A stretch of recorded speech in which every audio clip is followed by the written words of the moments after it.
찬송가 270장 찬양 부르면서 우리 누가복음 19장 수요 기도회를 시작하겠습니다. 병참된 주님의 사랑과 거룩한 보혈의 공로를 우리 다 찬양을 합시다. 주님을 만나볼 때까지 예수를 누리리 깨끗게 하시는 주시니 그의 피 우리를 눈보다 보이게 하셨네. 우리를 깨끗게 한 피니 무궁한 생명의 물을 새 생명을 구원을 받은 자 하나님 찬양을 합시다. 예수는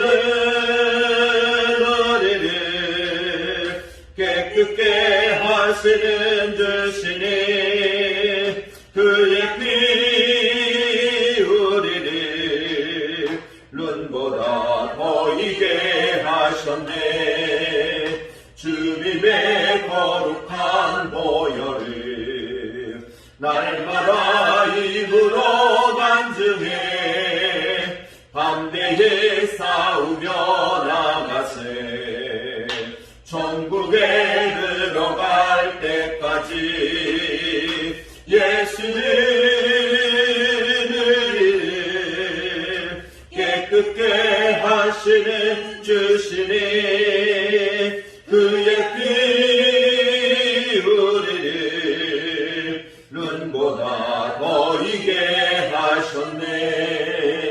십자가 단단히 붙잡고 날마다 이기며 나가세. 머리에 면류관 쓰고서 주 앞에 찬양할 때까지 예수는 우리를 깨끗게 하시는 주시니 그의 피 우리를 눈보다 보이게 하셨네. 기도하시겠습니다. 하나님 이 시간도 우리에게 하나님의 말씀을 가르쳐 주시고 또 깨닫게 해주시고 특별히 성령께서 이 시간 감동케 해주셔서 우리의 지각을 열어주셔서 하나님의 말씀이 복음으로 또 진리로 또 생명으로 우리의 또 양식, 영생의 양식으로 들려주시고 또 깨닫게 되는 역사가 이 시간 우리 가운데 임하게 하옵소서. 우리 함께 기도하십니다. 아버지 하나님 고맙고 감사합니다. 오늘도 아버지 하나님의 이 시간 우리 아버지 하나님의 수요 기도회로 하나님의 말씀을 또한 보고자 합니다. 주신 하나님의 말씀을 대할 때마다 우리 가운데 아버지 그 말씀이 깨달아지는 역사가 임하기를 원하고 또한 성령께서 감동케 해주시고 지각을 새롭게 해주시므로 오늘도 이 말씀이 우리에게 복음으로 진리로 생명으로 또 영생의 양식으로 아버지 하나님 우리 가운데 아버지 깨달아질 수 있도록 하나님 역사해 주시옵소서. 말씀을 통하여 역사하시고 말씀을 통하여 일하시는 놀라운 그 성령의 은혜가 이 시간도 저희들 가운데 임하기를 원하며 우리 주 예수님의 이름으로 기도하옵나이다. 아멘. 우리 누가복음 19장 말씀입니다.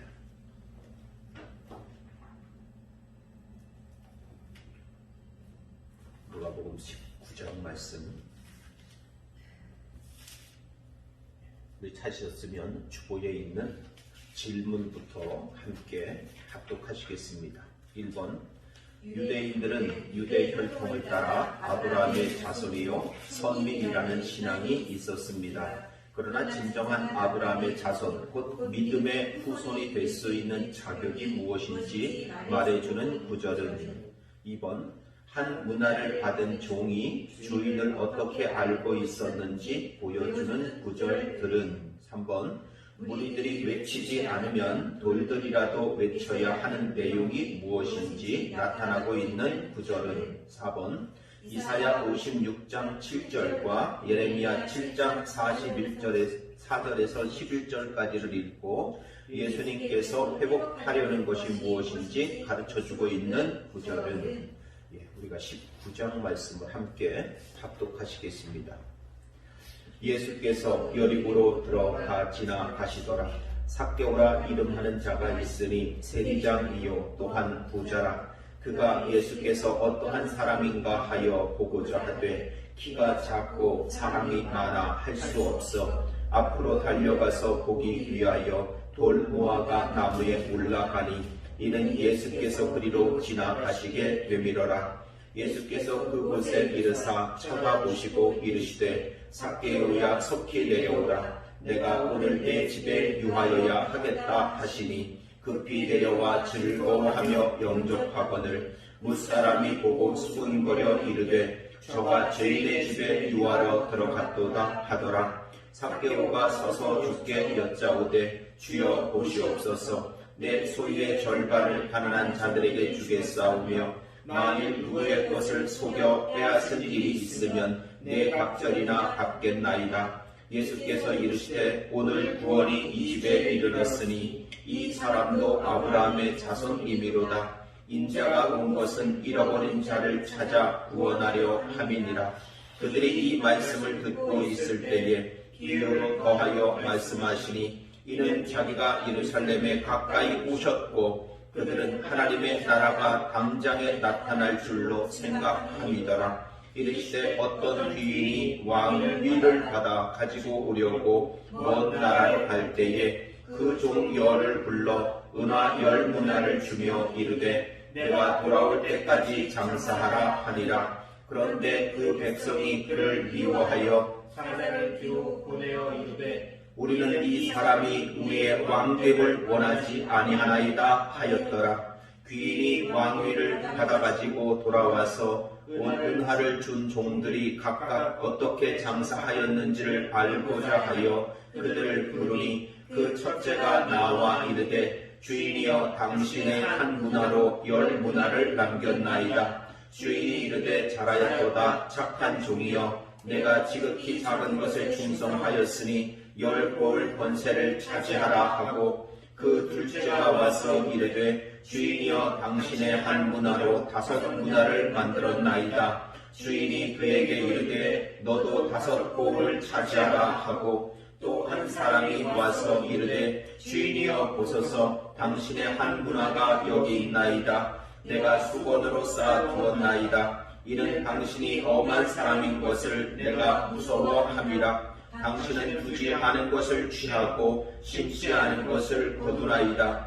주인이 이르되 악한 종아 내가 내게 너를 심판하노니 너는 내게 두지 아니한 것을 취하고 심지 않은 것을 거두는 엄한 사람인 줄로 알았느냐. 그러면 어찌하여 내 돈을 은행에 맡기지 아니하였느냐. 그리하였으면 내가 와서 그 이자와 함께 그 돈을 찾았으리라 하고 곁에 섰는 자들에게 이르되 그 한 문화를 빼앗아 10문화 있는 자에게 주라 하니 그들이 이르되 주여 그에게 이미 10문화가 있나이다. 주인이 이르되 내가 너에게 말하노니 무릇 있는 자는 받겠고 없는 자는 그 있는 것도 빼앗기리라. 그리고 내가 왕됨을 원하지 아니하던 저 원수들을 이리로 끌어다가 내 앞에 죽이라 하였느니라. 예수께서 이 말씀을 하시고 예루살렘을 향하여 앞서서 가시더라. 감람원이라 불리는 산 쪽에 있는 벳바게와 베다니에 가까이 가셨을 때에 제자들 중 둘을 보내시며 이르시되 너희는 맞은편 마을로 가라. 그리로 들어가면 아직 아무도 타지 않은 나귀 새끼가 매여 있는 것을 보리니 풀어 끌고 오라. 만일 누가 너희에게 어찌하여 푸느냐 묻거든 말하기를 주가 쓰시겠다 하라 하시매 보내심을 받은 자들이 가서 그 말씀대로 만난지라. 나귀 새끼를 풀 때에 그 임자들이 이르되 어찌하여 나귀 새끼를 푸느냐 대답하되 주께서 쓰시겠다 하고 그것을 예수께로 끌고 와서 자기들의 겉옷을 나귀 새끼 위에 걸쳐 놓고 예수를 태우니 가실 때에 그들이 자기의 겉옷을 길에 펴더라. 이미 감람산 내리막길에 가까이 오심에 제자의 온 무리가 자기들이 본 바 모든 능한 일로 인하여 기뻐하며 큰 소리로 하나님을 찬양하여 이르되 찬송하리로다. 주의 이름으로 오시는 왕이여 하늘에는 평화요 가장 높은 곳에는 영광이로다 하니 무리 중 어떤 바리새인들이 말하되 선생이여 당신의 제자들을 책망하소서 하거늘 대답하여 이르시되 내가 너희에게 말하노니 만일 이 사람들이 침묵하면 돌들이 소리 지르리라 하시니라. 가까이 오사 성을 보시고 우시며 이르시되 너도 오늘 평화에 관한 일을 알았더라면 좋았을 뻔하였거니와 지금 내 눈에 숨겨졌도다. 날이 이를지라 내 원수들이 포도를 쌓고 너를 둘러 사면으로 가두고 또 너와 및 그 가운데에 있는 내 자식들을 땅에 메어 치며 돌 하나도 돌 위에 남기지 아니하리니 이는 내가 보살핌 받는 날을 알지 못함을 인함이니라 하시니라. 성전에 들어가사 장사하는 자들을 내쫓으시며 그들에게 이르시되 기록된 바 내 집은 기도하는 집이는 되리라 하였거늘 너희는 강도의 소도를 만들었도다 하시니라. 예수께서 날마다 성전에서 가르치시니 대제사장들과 서기관들과 백성의 지도자들이 그를 죽이려고 꾀하되 백성이 다 그에게 귀를 기울여 들으므로 어찌할 방도를 찾지 못하였더라. 아멘. 누가복음 19장 말씀입니다. 우리가 누가복음을 계속해서 통독을 하고 있습니다. 누가복음 19장의 위치를 먼저 우리가 좀 살피고 가야 되겠죠. 이 누가복음 19장은 특별히 앞에서 있었던 부분과 뒤에 새롭게 시작된 부분이 중간에 나뉘어지는 그런 장입니다. 그게 19장입니다. 19장 27절까지는 계속해서 예수님께서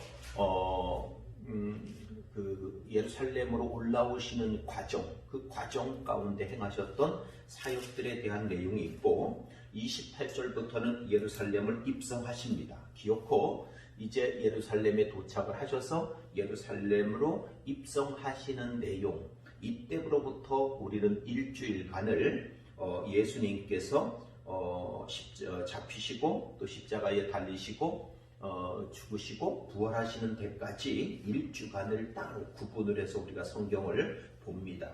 그러니까 19장은 그 두 개가 나누어지는 것이 이 19장 내용이라고 하는 사실을 우리가 알 수가 있습니다. 자, 이 19장 우리 말씀 보겠습니다.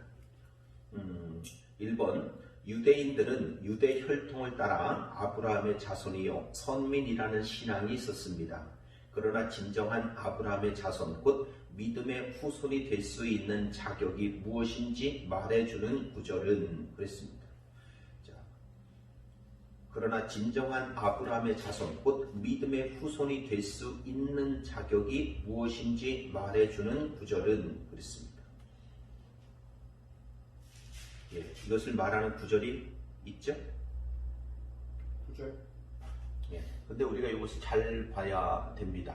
문맥을 따라서 우리가 습관적으로 보면은 안 되고요. 문맥을 따라서 성경에서 의미하는 바가 어디서 결정적인 말씀을 하고 있는지를 잘 정독해서 읽어내야 되겠죠. 우리가 지금 누가복음을 통독을 하고 있습니다만 하나씩 질문을 하면서 푸는 것은 정독을 하고 또 그 문맥, 흘러가는 문맥을 잃어버리지 않도록 하기 위한 그런 질문들이 있습니다. 자, 진정한 아브라함의 자손, 곧 믿음의 후손이 될 수 있는 자격이 무엇인지 말해주는 구절을 했으니까 자격을 말하는 구절이 있습니다. 6절. 자, 6절 볼까요? 급히 내려와 즐거워하며 영접하거늘 이렇게 했네요. 네, 이게 6절이네요. 급히 내려와 즐거워하며 영접하거늘. 영접하거늘이라고 하는 단어 때문에 지금 그렇죠? 예, 우리가 그럴 수 있습니다. 네, 또요. 10절. 자, 10절. 인자가 온 것은 잃어버린 자를 찾아 구원하려 함이니라. 어떤 부분에서 그렇죠? 어떤 부분이 그런 자격을 주어지는 것 같아요? 잃어버린 자. 그렇죠. 잃어버린 자를 찾아. 예, 답은 10절에 있습니다. 자, 이것은 아주 중요한데 우리가 성경을 특별히 누가복음 또 복음서를 읽는 방법 중에 하나죠. 잃어버린 자를 찾아라고 하는 표현은 비단 여기에서만 나온 것이 아닙니다. 그리고 우리는 잃어버린 자를 찾아라고 온통 이러한 표현을 썼었던 15장, 16장의 내용을 우리는 볼 수 있습니다. 그러니까 만약에 우리가 누가복음을 통독해 가면서 15장도 읽고 16장도 읽고 17장도 18장도 19장도 이걸 한 자리에서 한꺼번에 하루에 읽어 내려간다면 이런 표현이 15장 16장에 많이 나왔었는데 라고 하는 것을 알 거예요. 그런데 하루는 15장 읽고 그 이튿날 16장 읽고 그 이튿날 17장 읽고 그 이튿날 18장 읽고 이렇게 내려가면 이거를 연결이 안 됩니다. 뿐만 아니라 일주일에 이것을 한 장씩만 이렇게 읽어 내려가는 방식으로 하면 우리가 이것에 말씀 못 느끼죠. 잃어버린 자를 찾아 이런 그 표현을 연결을 시킬 수가 없습니다.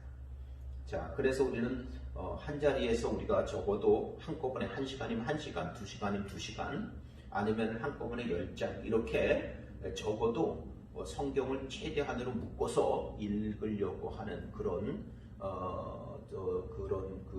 방식이 중요합니다. 할 수만 있다면 그냥 성경 한 권 전체를 그냥 다 읽어버리면 좋겠는데 우리는 또 그럴 수 있는 것이 아니죠. 우리 일상의 일들이 있기 때문에. 그러나 그렇게 연결해서 읽는 것이 일단은 포인트이기 때문에 내가 시간 되는 대로 30분이든 1시간이든 연결해서 읽는 것이 중요하다. 자, 여기서 우리가 이제 1절부터 10절까지 내용을 봤으니까 그 내용을 한번 우리가 보고 가겠습니다. 첫 번째 1절에 보면 예수께서 여리고로 들어가 지나가시더라 그랬습니다. 지금 여리고를 지나가고 있다는 것을 우리가 알 수가 있고요. 그러면 여리고는 어디입니까? 도대체 여리고를 지나가고 있다 그랬는데 여리고를 지난다. 그래서 삭개오는 여리고 사람이라는 것을 우리가 또 하나 알 수 있어요. 자, 그래서 여리고를 지나서 이제 예루살렘으로 올라가야 되기 때문에 자, 여리고를 지나가고 있다. 그 다음에 두 번째는 삭개오 그랬습니다. 삭개오라는 사람이 나오는데 삭개이오스. 이 정확한 발음으로 하면 자카이오스라고 하는 이름이 삭개오인데 삭개오라는 뜻, 이 자카이오스라고 하는 뜻은 순결한 자라는 뜻입니다. 순결한 자. 그런데 이의 직업이 뭐였대요? 세리장이었답니다. 세리도 아니고 세리의 장이었다는 거죠. 우리가 유대인들이 세리를 어떻게 받는지 알죠? 예, 아주 그냥 같은 동족인데도 불구하고 소위 나라를 팔아먹는 또는 자기 민족을 배반한 자들로 취급받았었던 죄인 중에 아주 대표적인 죄인이었다는 것을 우리가 알 수가 있습니다. 그 세리인데 그런데 그 세리들 중에서도 세리장이었다 그러니까 여리고 지역 전체든가 아니면 여리고의 어떤 한 부분을 담당했었던 사람이라는 것을 우리가 할 수가 있습니다. 이 세리장, 그러니까 세리장 밑에는 여러 세리들이 있었겠죠. 그래서 그 세리장은 그냥 이퀄, 연결해서 가는 개념이 뭐냐면 부자라는 거예요. 그래서 세리장이요 또한 부자라 이렇게 이제 되는 겁니다.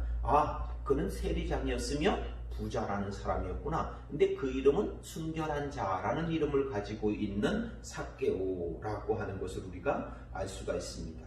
자, 그러면서 이제 내려와요. 3절에 그가 예수께서 어떤 사람인가 하여 보고자 하되 키가 작고 사람이 많아 할 수 없어. 자, 키가 작고 또 사람이 많아 할 수 없어서 그가 앞으로 달려가 보기 위해서 돌무화과 나무에 올라갔다는 거죠. 돌무화과 나무에 올라가 이는 예수께서 그리로 지나가시게 됨이로라 이렇게 말씀합니다. 그리고 나서 5절에 삭개오야 속히 내려오라 내가 오늘 네 집에 유하여야 하겠다. 여기에서 우리가 관심 갖고 보아야 될 표현은 유하여야 라고 하는 거죠. 유하다, 머무르다 라는 뜻을 가지고 있는 단어예요. 그러나 머무르다 라고 하는 뜻을 가지고 있지만 또 다른 표현, 더 깊은 표현은 살다 라는 뜻도 가지고 있고 또 하나는 존재하다라는 뜻도 가지고 있어요. 그러니까 그냥 내 집에 내가 잠시 그냥 머물러 있어야 된다라고 하는 것 정도가 아니라 사는 것뿐만 아니라 존재하다라는 겁니다. 자, 그런 뜻을 가지고 있는 단어예요. 그래서 이 단어가 히브리어에서는 아마드라는 단어나 아니면 우리가 잘 알고 있는 쿰이 뭐예요?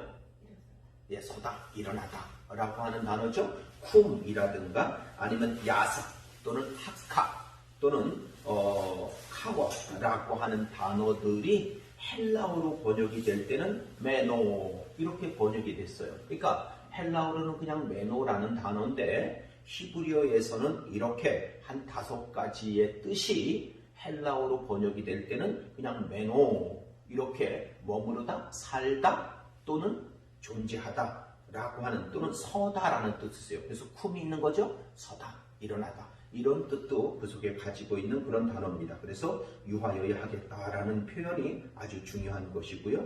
자, 그래서 6절에 급히 내려와 즐거워하며 영접하거늘 영접했죠. 그리고 나서 8절에 삭개오가 서서 주께 여짜오되 주여 보시옵소서 내 소유의 절반을 가난한 자들에게 주겠사오며 만일 누구의 것을 속여 빼앗은 일이 있으면 내 갑절이나 갚겠나이다 하나이다. 자, 퀴즈. 여기에서 소위 말하면 순간 퀴즈, 돌발 퀴즈를 하나 낸다면 이렇게 낼 수 있겠죠. 구약의 5대 제사. 5대 제사가 뭐예요? 번제, 속죄제, 속건제, 그 다음에 화목제 또 하나 있는데 소제죠. 소제. 가루를 내어서 하는 거 소제. 곡식 가루들. 자, 요런 것 중에 요 8절 말씀은 어떤 제사에 관계된 걸까요? 어떤 제사를 지금 지내는 거예요? 그 5대 제사가 다 지금으로 말하면 예배라고 하는 것인데 특별히 예수님을 영접한 삭개오가 그의 직업, 그의 삶 속에서 있었던 어떠한 죄, 그가 깨달은 어떤 그런 죄들을 바로 이러한 제사를 지내서 소위 그 예수님을 영접한 거듭났음을 구원받은 자임을 지금 고백하려고 하고 있는 거예요. 그게 지금 8절입니다. 속건제. 그렇죠. 속건제죠. 속건제의 가장 중요한 거 우리 금요일날 볼 거예요. 자, 금요일날 우리가 계속해서 이 제사에 대한 것을 가지고 구약의 5대 제사를 가지고 지금 예배라고 하는 큰 주제를 가지고 지금 말씀을 나누고 있는데 거기에 이제 보게 될 건데 속건제입니다. 속건제는 사람들은 자꾸 어디에 가냐면 물질에 관심이 있어서 물질로 가요. 우리가 하나님 앞에 헌금을 드린다, 헌물을 드린다, 헌신을 한다 라고 할 때 사람들은 어디에 관심이 있냐면 돈이라는 개념으로 자꾸 가지고 가는데 마찬가지로 속건제도 물질이라는 개념이 그 안에 있으니까 사람들이 물질에 대한 관심을 자꾸 갖는데 틀렸습니다. 속건제는 물질에 대해서 갚으라고 하는 것만이 아니라 거기에 핵심은 뭐냐 하면 사람들과의 관계예요. 관계의 회복, 관계 속에서의 의무와 책임을 다하는 것을 뭐라 그랬었죠? 디카이오 순회. 그게 성경에서 말하는 의라고 했습니다. 의.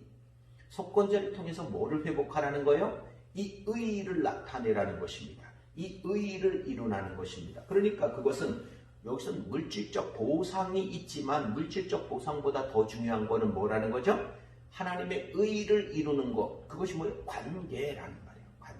관계를 회복하는 것이 중요하다는 것이지 물질적인 것에 있지 않단 말이에요. 중심이요. 근데 우리는 자꾸 소위 말하면 이 물질주의적인 물질 만능주의 시대에 우리는 그 길들여져서 우리의 어떤 인식과 우리의 생각까지도 그렇게 물들어져서 늘 그런 것들을 그냥 돈 또는 물질 이런 개념으로 보기 때문에 하나님의 말씀들을 우리가 자꾸 오해하는 겁니다. 자, 그 다음에 9절 예수께서 이르시되 오늘 구원이 이 집에 이르렀으니 이 사람도 아브라함의 자손이미로다. 자, 구원이 임했대요. 그러니까 이제는 아브라함의 자손이야 라고 하는 거죠. 그런데 이 사람은 지금 아브라함의 자손이다 이렇게 말하면서 10절에 인자가 온 것은 잃어버린 자를 찾아 구원하려 함이니라 이렇게 말하죠.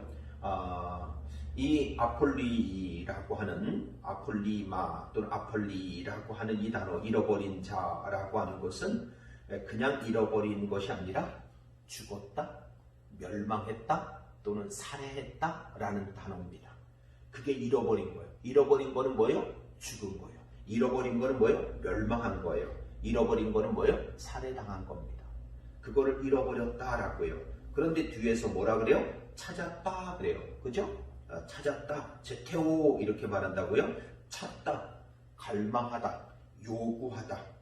그래서 내가 지식을 찾다, 철학을 찾다, 또는 어떤 법을 찾다 라고 하는 그런 의미를 가지고 있는 단어가 이 제테오라고 하는 찾다, 갈망하다, 요구하다 그런 단어입니다. 그런데 그것보다 더 중요한 거, 이러한 단어의 뜻과 문법 속에 들어가 있는 것보다 더 중요한 것은 우리는 잃어버린 자를 찾아라고 하면 이것을 가지고 어디로 가야 된다 그랬어요?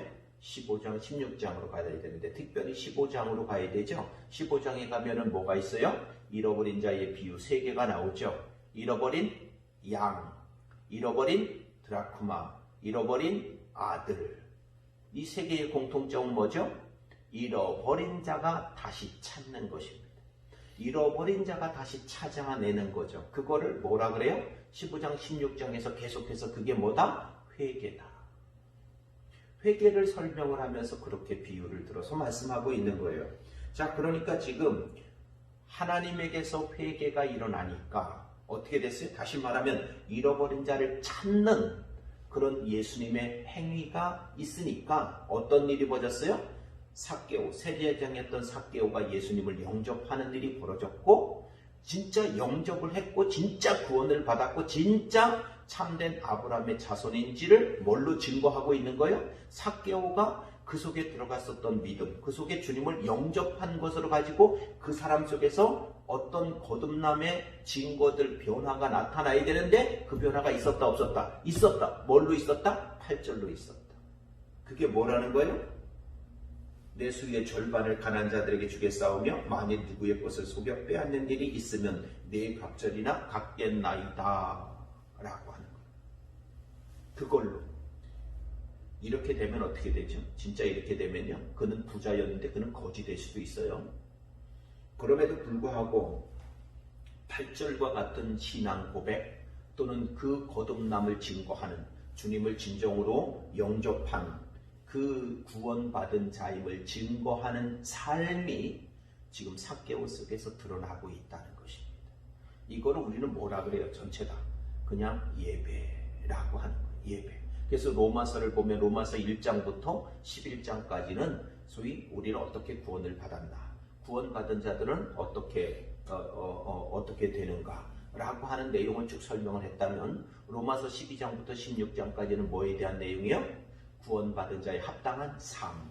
그거를 두 글자로 줄이면 뭐라 그래요? 예배. 이렇게 되는 거예요.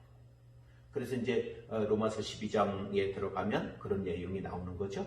하나님 앞에 진정한 예배, 산제사로 드려지는 것이 무엇인지에 대해서 얘기를 해요. 왜냐하면 그것이 바로 예배이기 때문에. 지금 뭐 하고 있는 거예요? 삭개오는요, 이 8절 말씀을 가지고 하나님을 예배하고 있는 거예요. 예, 구약의 5대 제사를 가지고 설명한다면 무슨 예배를 드리고 있는 거예요? 속건 예배를 드리고 있다라고 하는 것입니다. 자, 그런 일이 구원받은 자들 속에서 나타나는 거죠. 그래서 삭개오의 이름이 뭐랬어요? 순결한 자라고 했습니다. 그 순결함이 어떻게 됐다고요? 회복된 거죠. 예수님을 만나기 전에는 어떤 자였어요? 순결한 자라는 이름을 가졌지만 순결하지 못한 자로 이 세상 가운데서 살았었는데 예수님을 영접하고 나니까 순결한 자이지만 순결하게 살지 못하던 자가 예수님을 만나고 나니까 순결한 자가 되어지는 모습이 나오는 거죠. 우리가 이 세상에 살지만 예수님을 만나고 나면 이렇게 거듭난 자의 삶의 모습들이 증거되고 나타나게 되는 것이며 그럴 때 비로소 진정한 순결한 자가 되어지는 것입니다. 그 일은 하나님께서 잃어버린 자를 찾아 구원하려고 지금 삭개오에게 온 겁니다. 삭개오를 영접한 거죠. 자, 그 행위부터 시작되어진 것입니다. 오늘도 예수님께서 잃어버린 자를 찾아 구원하는 그런 그 구원의 행위가 없다면 오늘 우리 속에서 예수님을 믿는 믿음이 시작될 수 없다는 것입니다. 뿐만 아니라 우리는 이렇게 삭개오처럼 8절의 속건제로 하나님을 예배하는 것처럼 이러한 변화된 삶, 거듭난 삶의 모습이 우리 속에서 절대 나올 수가 없다는 것입니다. 자, 그래서 순결한 자가 되어진 모습. 자, 그걸 우리는 예수님과 삭개오의 이야기를 통해서 알 수가 있습니다. 자, 그 다음에 두 번째, 한 문화를 받은 종이 주인을 어떻게 알고 있었는지 보여주는 구절들은 그랬습니다. 한 문화를 받은 종이 주인을 어떻게 알고 있었는지 보여주는 구절들은 참고로 두 구절 정도입니다. 이 한 문화를 받은 종이 주인을 어떻게 이해를 하고 있었죠? 주인은 어떤 사람이라고 알고 있었느냐? 21절. 그렇죠. 21절, 22절. 자, 이는 당신이 어떻게 해요? 엄한 사람인 것을 내가 무서워함이라. 당신은 두지 않은 것을 취하고 심지 않은 것을 거두었나이다. 이러면 뭐예요? 강도죠. 그런데 이렇게 하는 것이 뭐죠? 세상 나라예요. 세상 나라 왕이에요. 지금 글 말하는 거예요. 세상 나라 왕이 어떻게 되냐면 이렇게 한다는 말이에요. 이가 알고 있었던 거, 이가 왜 지금 예수님을 그렇게 대했는지, 아니 여기서 말하는 그 주인을 그렇게 이해를 했는지, 그가 이 세상에서 경험했었던 왕들은 다 그랬었거든요. 그랬기 때문에 지금 말하는 거예요. 엄한 사람. 22절에도 주인이 이르되 악한 종아, 내가 내 말로 너를 심판하노니 너는 내가 두지 않은 것을 취하고 심지 않은 것을 거두는 엄한 사람인 줄 알았느냐. 엄한 사람이. 자, 여기서 우리가 본문 내용을 또 우리가 살짝 한번 봐야 되겠죠. 11절 말씀에 그들이 이 말씀을 듣고 있을 때에 비유로 더하여 말씀하시니, 자, 비유로 말씀하신 거예요. 뭐에 대해서 말씀하셨다고요? 하나님의 나라가 당장에 나타날 줄로 생각함이로라. 그들은 하나님의 나라, 지금 하나님의 나라를 지금 설명을 하려고 이 비유를 들었다, 이렇게 말하는 거예요. 그러면서 13절 말씀을 보세요. 그 종 열을 불러가 지금 10명입니까? 아니면 종들을 다 불렀다는 뜻일까요? 자, 보세요. 그 종 열을 불러 은화 열 문화를 주며 이르되 내가 돌아올 때까지 장사하라 하니라 그랬어요. 마태복음 25장에서는 달란트 비유가 나오죠. 그죠? 문화의 비유와 달란트 비유, 이 두 가지 비유가 비슷한데 이 두 가지 비유를 우리가 비교해야 될 필요가 있어요. 우리 오늘 성경을 통독해 가는 과정이기 때문에 그런 것까지 우리가 자세하게 성경들을 하진 않겠지만, 그러나 그렇게 마태복음에는 달란트 비유, 누가복음에는 문화의 비유가 있다는 것을 우리가 기억을 해야 됩니다. 자, 그런데 그 백성이 그를 미워하여 사자를 뒤로 보내어 이르되 우리는 이 사람이 우리의 왕됨을 원하지 아니하나이다 그랬다고요. 백성들이 누구에게요? 소위 말하면 그 왕으로 다시 추대를 받고 추인을 받고 허가를 받아야 되는데, 그렇게 왕으로 다시 그 사람을 세워주는, 그렇게 왕 위로 추인을 해주는 사람한테 뒤로 사람을 보낸 거예요. 그리고 그 왕에게 뭐라고 그랬냐면 이 사람 왕으로 안 해줬으면 좋겠습니다. 우리는 그 사람 싫어합니다. 이렇게 지금 백성들이 보냈다는 뜻이에요. 지금. 그래서 우리의 왕됨을 원하지 아니하나이다 하였다 그랬어요. 그런데 15절에 귀인이 왕위를 받아가지고 돌아왔어요. 그렇게 사자를 보냈잖아요. 그 사람이 왕 되는 것을 우리는 원하지 않습니다 라는 사자들을 보냈는데도 불구하고 그는 왕위를 받아가지고 온 거예요. 지금요. 자, 왕위를 받아가지고 돌아와서 은화를 준 종들이 각각 어떻게 장사하였는지를 알고자 하여 그들을 불렀어요. 자, 그리고 16절에 그 첫째가 나와 이르되 주인이여 당신의 한 문화로 열 문화를 남겼나이다. 어떻게 열 문화를 받지 않았어요? 열 문화를 받았는데 열 문화를 가지고 열 문화를 남겼습니다. 이렇게 말하는 것도 아니고 열 문화를 받았는데 지금 뭐라고 말해요? 한 문화를 가지고 열 문화를 남겼나이다 라고 그래요. 그러면은 열 문화를 다 가지고 장사를 했다면 한 문화로 열 문화를 남겼으면 몇 문화가 남는 거예요? 열 문화 가지고 몇 문화가 남는 거예요? 100문화가 남는 거란 말이죠. 지금요. 자, 그 다음에 이제 또 18절 볼게요.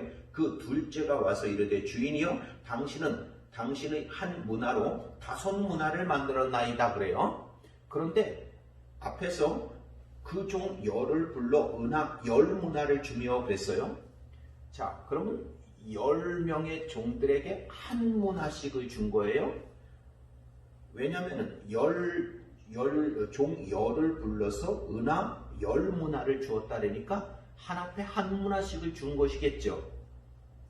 맞잖아요. 왜냐하면 16절에 첫째가 한 문화로 10문화를 남겼다 그랬으니까. 그죠? 자, 그 다음에 둘째가 한 문화로 그는 5문화를 남겼대요. 그러면서 10명의 종들이었는데 그렇게 첫 번째, 두 번째만 소개를 하고 그 다음부터는 다른 사람들은 얘기를 안 해요. 다시 말하면 세 종류였다는 것을 얘기를 하는 거겠죠. 그런데 첫째든 둘째든 10문화를 남겼든 5문화를 남겼든 남긴 자들이 있는 거예요. 그런데 이번째 세 번째 한 사람이 와서 20절 한 사람이 와서 이르되 주인이여 보소서 당신의 한 문화가 여기 있나이다. 내가 수건으로 쌓아두었나이다. 이는 당신이 엄한 사람인 것을 내가 무서워합니다. 당신은 두지 않은 것을 취하고 심지 않은 것을 거두나이다. 이러면 깡패죠. 근데 세상의 왕들이 그렇단 말이에요. 여기서 엄하다라고 하는 엄한이라고 하는 표현이 아우스테로스라는 뜻을 가지고 있습니다. 이거는 엄하다 또는 가혹하다 이런 뜻인데 이것은 이제 그 이오라고 하는 단어에서 유래가 되었는데 소위 뭐라 그럴까요? 타다, 말리다, 마르다 이런 뜻을 가지고 있는 단어에서 유래가 된 겁니다. 그런 뜻을 가지고서 아우스테로스 그래서 엄한, 가혹한 이런 뜻을 가지고 있는 단어예요. 그래서 이제 22절에 나오는 거죠. 주인이 이르되 악한 종아 내가 내 말로 너를 심판하노니 너는 내가 두지 않은 것을 취하고 심지 않은 것을 거두는 엄한 사람인 줄로 알았느냐 이렇게 말해요. 그러면서 그러면 어찌하여 내 돈을 은행에 맡기지 아니하였느냐 그리하였으면 내가 와서 그 이자를 함께 그 돈을 찾았으리라 하고 곁에 섰는 자들에게 이르되 그 한 문화를 빼앗아 10문화 있는 자에게 주라 하니 그들이 이르되 주여 그에게 이미 10문화가 있나이다. 주인이 이르되 내가 너희에게 말하노니 무릇 있는 자는 받겠고 없는 자는 그 있는 것도 빼앗기리라. 그리고 내가 왕됨을 원하지 아니하던 저 원수들을 이리로 끌어다가 내 앞에 죽이라 하였느니라. 이렇게 말씀하세요. 자, 이것이 지금 이 문화 비유, 종에게 맡긴 문화의 비유의 내용입니다. 자, 그것을 가지고 우리가 종이 주인을 어떻게 이해를 하고 있는지를 봤습니다. 우리가 그게 22절, 21절, 22절이에요. 자, 그래서 그에 있는 것을 모든 것을 다 빼앗아 버렸죠. 그리고 나서 또 나오는 것이 있죠. 27절인데 그리고 내가 왕됨을 원하지 아니하던 저 원수들을 이리로 끌어다가 내 앞에서 죽이라 하였느니라 이렇게 말을 해요. 자, 내가 왕됨을 원하지 않던 저 원수들. 자, 내가 왕됨을 원하지 않던 그래서 왕되기를 원하지 아니한다라고 해서 뒤로 소위 그 왕의 추인을 받아야 되는 이들에게 보냈었던 그런 사람들, 왕이 안 되기를 바랬던 사람들. 그럼에도 불구하고 그는 왕이 되어서 돌아오는 거죠. 그런 그들을 왕 되기를 원치 않았던 이들을 다 죽이라 그랬단 말이죠. 자, 결국 이것은 하나님의 나라의 왕에 대한 이야기를 지금 하고 있는 것입니다. 왕됨을 원하지 않았던 이들이 누구겠어요? 이 왕된 이는 누구고요? 이거는 소위 그 당시에 분봉 왕들의 그런 어떤 정치적인 배경을 가지고 지금 말하는 거죠. 분봉 왕들의 정치적인 배경을 가지고 지금 말하고 있는 건데 그럼에도 불구하고 이러한 비유를 통해서 하나님의 나라가 무엇인지 더 정확하게 말하면 이 땅에 이 땅에서 나타날 하나님의 나라, 예수 그리스도를 통해서 이 땅에서 드러나게 될, 이 땅에서 나타나게 될 하나님의 나라에 대한 소위 그런 갈등, 또 이 땅에서의 배척받는 그런 하나님의 나라가 이 땅에 세워져 가는 것이 어떤 것인지를 지금 말해주려고 하고 있는 거예요. 그래서 하나님의 나라를 이야기하면서 왕에 대한 이야기를 하고 있는 거죠. 왕됨을 소위 원하지 아니하는 이들, 왕됨을 원하지 않는 그 원수들에 대해서 이야기를 해요. 왕됨을 원하지 않던 이들이 누구겠어요? 사단이겠죠?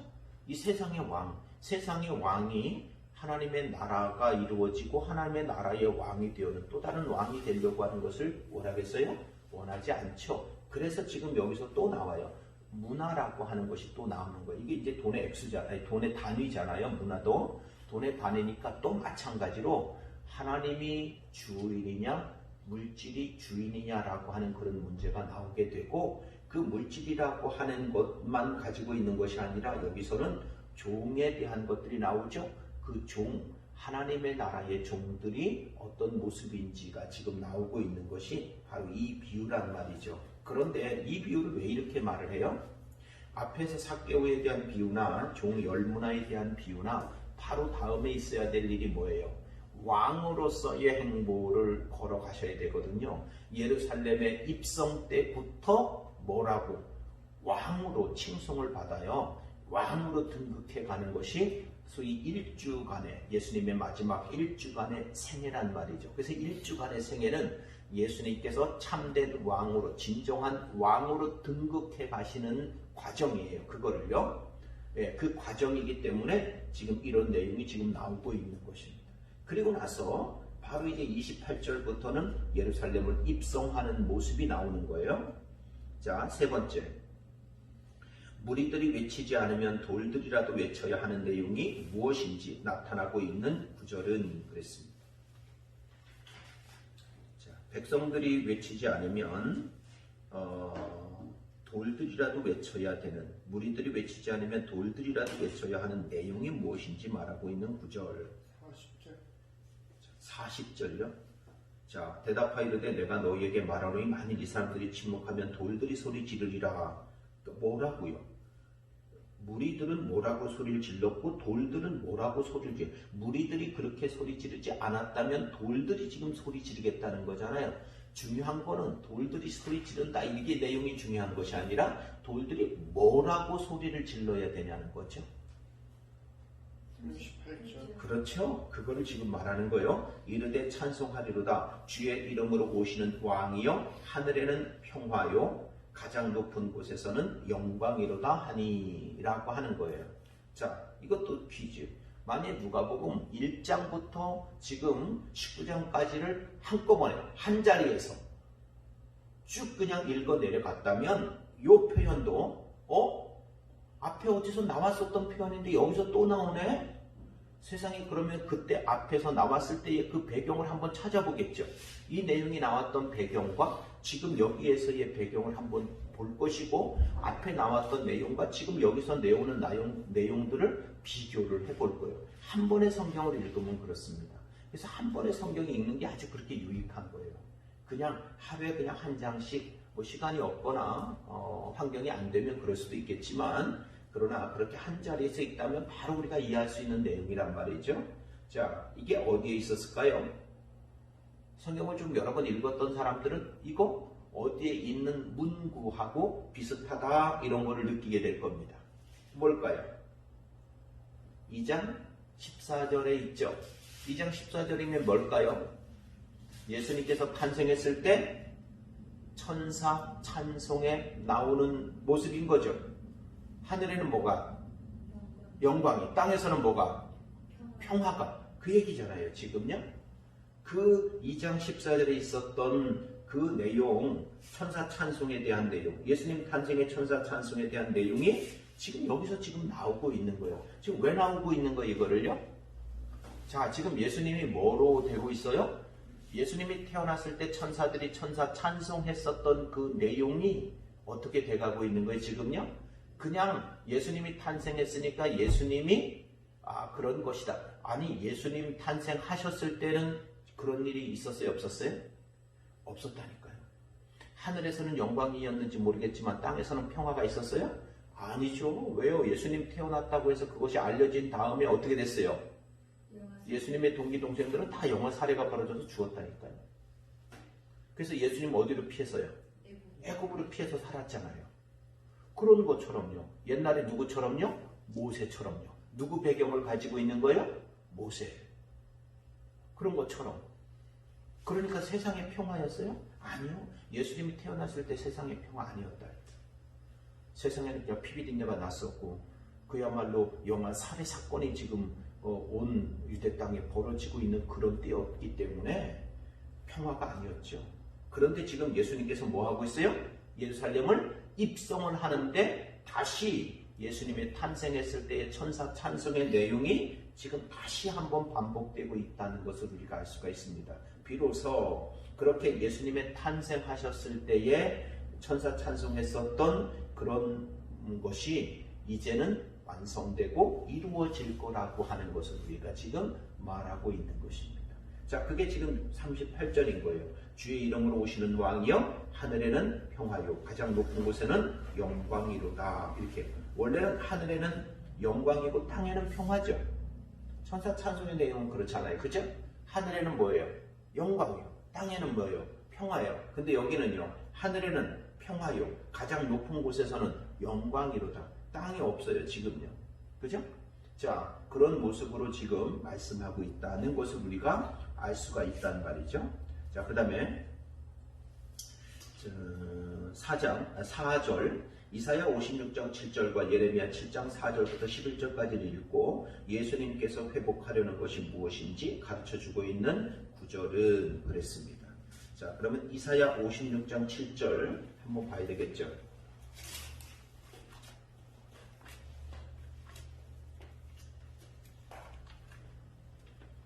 이사야 56장 7절. 자, 내가 곧 그들을 나의 성산으로 인도하여 기도하는 내 집에서 그들을 기쁘게 할 것이며 그들의 번제와 희생을 나의 제단에서 기꺼이 받게 되리니 이는 내 집은 만민이 기도하는 집이라 일컬음이 될 것이니라 했어요. 자, 그 다음에 이제 예레미야 7장 4절부터 11절입니다.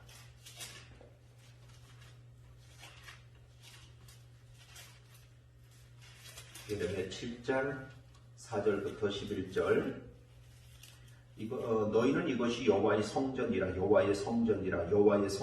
하는 거짓말을 믿지 말라. 너희가 만일 길과 행위를 참으로 바르게 하여 이웃들 사이에 정의를 행하며 이방인과 고아와 과부를 압제하지 아니하며 무죄한 자의 피를 이곳에서 흘리지 아니하며 다른 신들 뒤를 따라 화를 자초하지 아니하면 내가 너희를 이곳에 살게 하리니 곧 너희 조상에게 영원 무궁토록 준 땅이니라. 보라, 너희가 무익한 거짓말을 의존하는도다. 너희가 도둑질하며 살인하며 간음하며 거짓 맹세하며 바알에게 분향하며 너희가 알지 못하는 다른 신들을 따르면서 내 이름으로 일컬음을 받은 이 집에 들어와서 내 앞에 서서 말하기를 우리가 구원을 얻었나이다 하느냐. 이는 이 모든 가증한 일을 행하려 함이로다. 내 이름으로 일컬음을 받은 이 집이 너희 눈에는 도둑의 구렬로 보이느냐. 보라, 나 곧 내가 그것을 보았노라. 여호와의 말씀이니라. 자, 이렇게 했어요. 자, 까지를 읽고 예수님께서 회복하려는 것이 무엇인지 가르쳐주고 있는 구절은 그랬습니다. 뭐를 지금 회복하시려고 하는 거죠?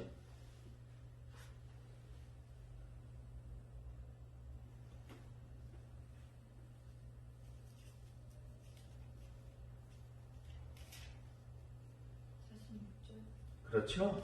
그들에게 이르되 기록된 바 내 집은 기도하는 집이 되리라 하셨거늘 너희는 강도의 소굴로 만들었도다. 지금 우리가 앞에서 이사야 56장 7절이나 예레미야 7장 4절 11절에서 말했던 게 뭐예요? 바로 이거잖아요. 이 내용이잖아요. 내 집은 기도하는 집이 되리라. 내 집은 만민이 기도하는 집이 되리라. 이거는요 사복음서 속에서 다 나옵니다. 이 내용은요.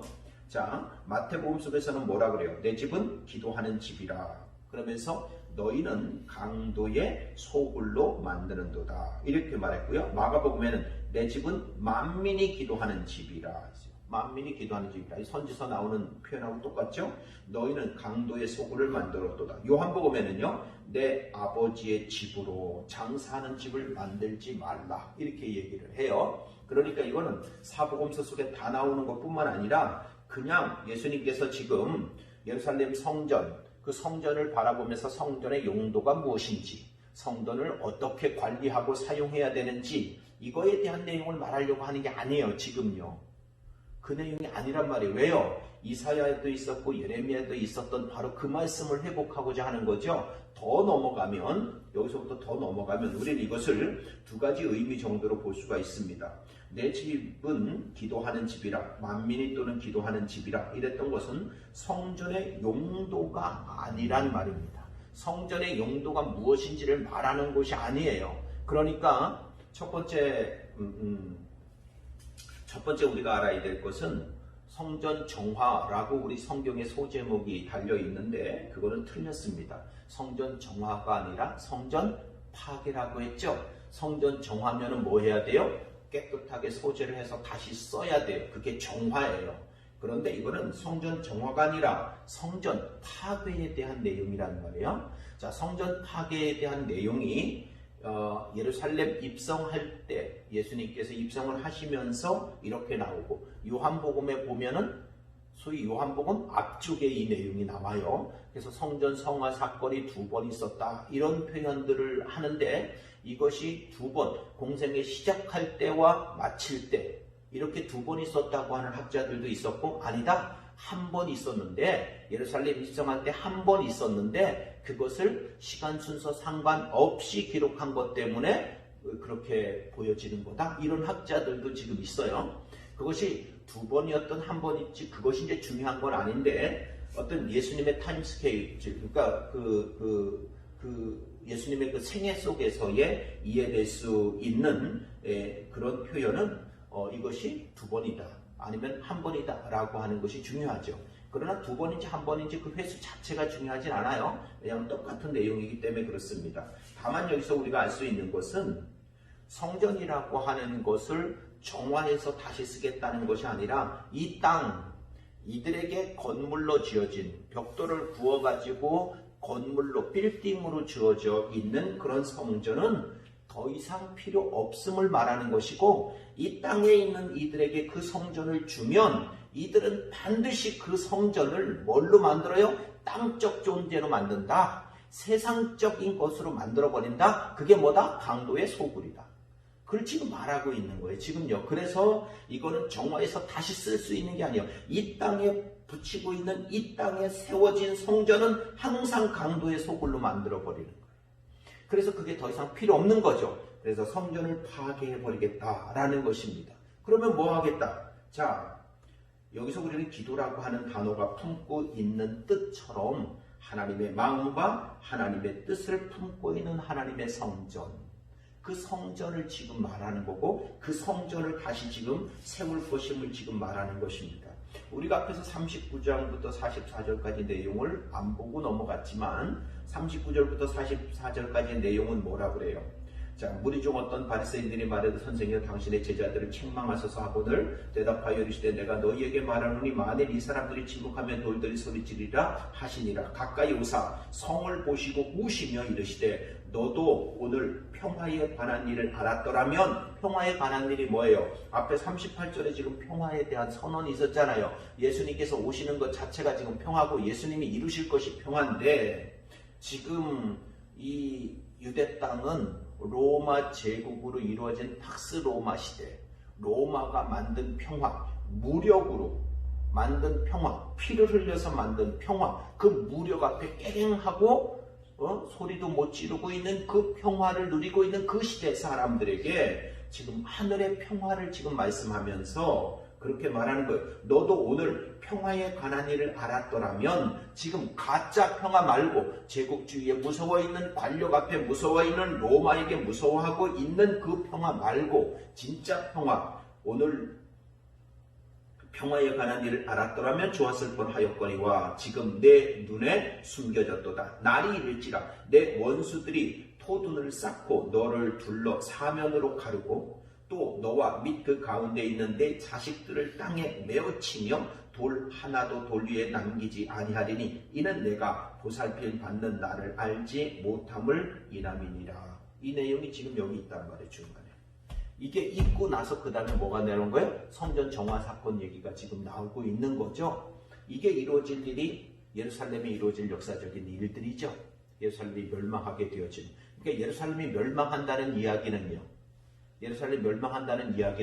예루살렘 안에 있는 성전이 더 이상 성전으로서 사용될 수 없음을 말하는 거죠. 그러면은 그들이 로마 제국의 로마의 식민지가 되어 있는 그 속에서의 성전은 무슨 성전이 되겠어요? 강도의 소굴이 되는 거죠. 어떻게 강도의 소굴이 됐어요? 제사장들이 뭐 했어요?